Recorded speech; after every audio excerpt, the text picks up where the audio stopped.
गुरुदेव दत्त. जय सच्चिदानंद, जय सच्चिदानंद.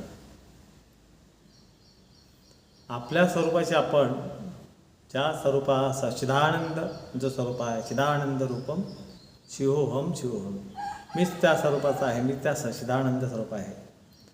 माझ्या अंतर्मनातच तो परमात्मा परमेश्वर आहे. हा विचार सतत सतत रुजणं ही उत्तम आपल्या देहरूपातली साधन क्रिया आहे. आणि ती साधन क्रिया होत असताना त्या स्वरूपात मी कसं राहिलं पाहिजे, त्या स्वरूपाची मी कसा एकरूप असलो पाहिजे, तो आणि मी वेगळा नाही, अद्वैत भाव आपल्यात असला पाहिजे.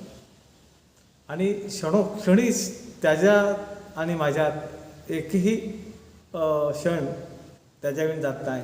तोच माझा आधारस्तंभ पाठीराखा आहे. हा चिंतन सतत असणं ही उत्तम आपल्या देहातली क्रिया आहे. त्या क्रियेत राहिल्यामुळे आपल्यात सतत त्याचे साक्षीभाव आपण ठेवला का आपल्या व्यवहारामध्ये खोटेपणा येत नाही. म्हणून तो साक्षीभाव सतत सतत ठेवत राहिलो का त्या स्वरूपात आपण म्हणून जातो. म्हणून मला म्हणायचं आहे, मी सच्चिदानंद रूप आहे, मी सच्चिदानंद रूप आहे. हा सतत विचारात ठेवणं ही परमात्म गती म्हणजे आत्मस्थितीकडे घेऊन जाण्याचं काम ही विचाराची गती आपल्याला घेऊन जाते. पण त्या विचारात गतीत राहिलो तर आपण नाही राहिलो तर ती गती कशी नाही. तर गतीसाठी नेण्यासाठी सुद्धा आपल्याला जशी आपली गाडी असते त्याची किल्ली जर आपण स्टार्ट केलं नाही तर गाडी चालत नाही, बंद केली तर बंद, चालू केली तर चालू. हे एक तसं आहे.